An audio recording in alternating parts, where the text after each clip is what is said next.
Sunita Gupta, BVD, राजकीय महाविद्यालय चिमनपुरा।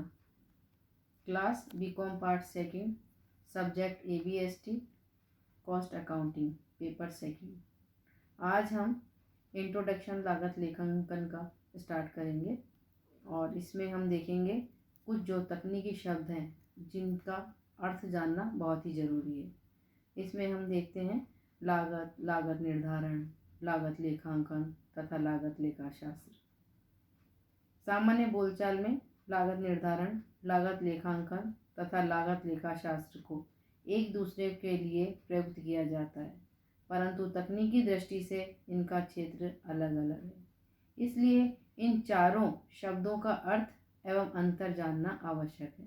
जब हम लागत लेखांकन को देख रहे हैं तो लागत लेखांकन में हमें देखना होगा कि ये जो टर्म यूज में ली जा रही हैं इनका क्या अर्थ है और इनमें क्या अंतर है। सबसे पहले हम लेते हैं लागत अथवा परिव्यय।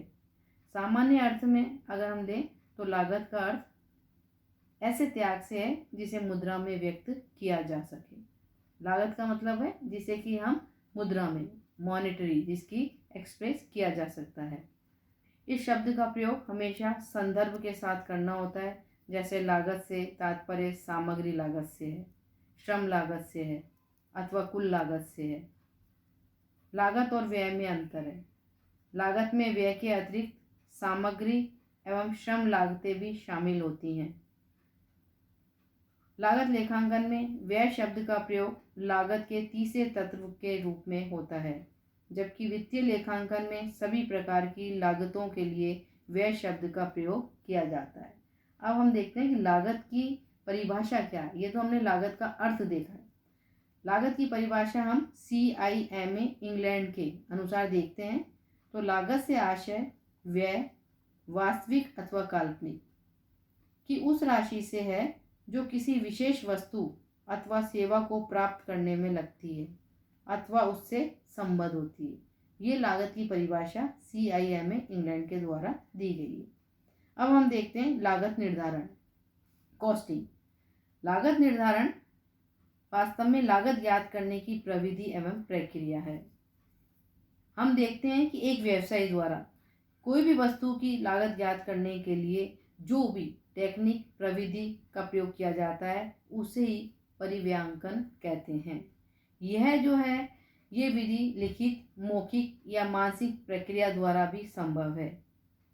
आप देखते हैं कि लागत निर्धारण हेतु किस तकनीक का प्रयोग किया जाए, ये हमारे बिजनेस की नेचर, प्रकृति, उत्पादन विधि व साइज, आकार पर निर्भर करेगा। अब हम ये देख लें कि लागत निर्धारण एवं लागत में प्रमुख अंतर क्या है। तो लागत निर्धारण एवं लागत में प्रमुख अंतर यह है कि लागत निर्धारण लागत ज्ञात करने की एक प्रक्रिया है, जबकि लागत इस प्रक्रिया का अंतिम परिणाम है। थर्ड, लागत लेखांकन। लागत लेखांकन से हमारा आशय उस प्रक्रिया से है जो व्ययों के लिए किए जाने से लेकर उन्हें लागत केंद्रों एवं लागत इकाइयों से संबंधित करने तक चलती है। बोलो। विस्तृत अर्थ में इसके अंतर्गत सांख्यिकीय समांकों का निर्माण, लागत नियंत्रण विधियों का प्रयोग एवं नियोजित क्रियाओं की लाभदायकता को ज्ञात करना भी सम्मिलित किया जाता है। यह परिभाषा CIMA इंग्लैंड के द्वारा दी गई है। वास्तव में देखा जाए तो लागत लेखांकन मौखिक नहीं हो सकता है, जबकि लागत निर्धारण किसी भी प्रकार से किया जा सकता है। कहने का मतलब है कि लागत जो है मौखिक रूप से भी हमारी निश्चित की जा सकती है, लेकिन लागत लेखांकन मौखिक नहीं हो सकता है। लागत निर्धारण के उद्देश्य से लागत लेखांकन का कार्य किया जाता है। फोर्थ, लागत लेखाशास्त्र।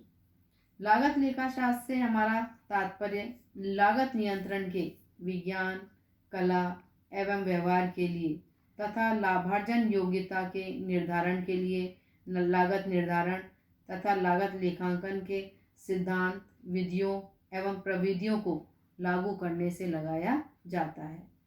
इसके लेखों से प्राप्त सूचनाओं का प्रबंधकीय निर्णयों के लिए प्रस्तुतिकरण भी सम्मिलित है।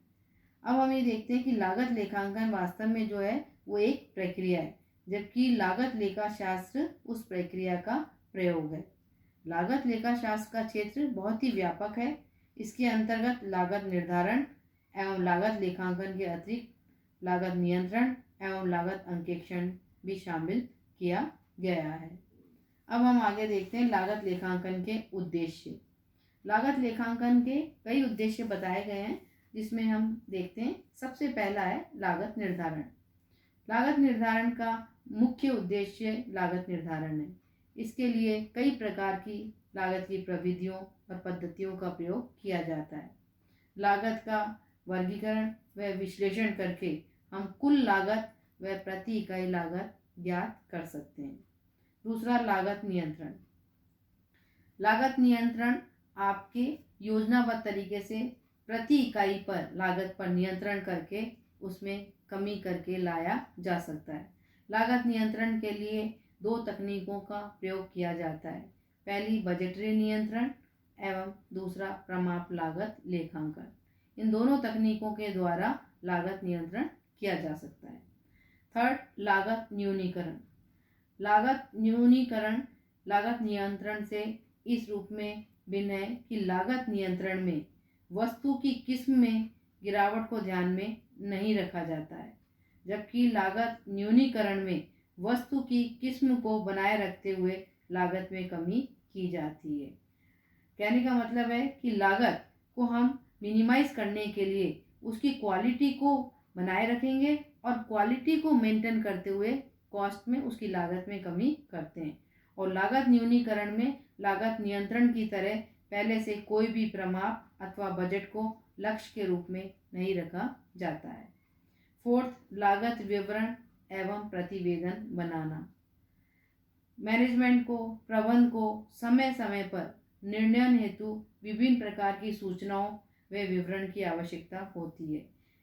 लागत लेखांकन द्वारा ये कार्य बहुत ही सहज संपन्न हो जाता है। इसके अतिरिक्त स्टॉक की सतत गणना से, यानी हम जो स्टॉक की कैलकुलेशन निरंतर करके वित्तीय विवरण इससे बनाना भी सरल होता है। पांचवा विक्रय मूल्य निर्धारण। उत्पादन प्रक्रिया में कई उत्पाद हमारे ऐसे होते हैं जो उत्पादन प्रक्रिया में साथ साथ निर्मित होते हैं। लागत लेखांकन द्वारा प्रत्येक उत्पादन का सही मूल्य तय किया जा सकता है। निविदा मूल्य निर्धारण व बदली हुई परिस्थितियों में मूल्य निर्धारण भी लागत लेखांकन से ही संभव है। सिक्स्थ नीति निर्धारण का आधार।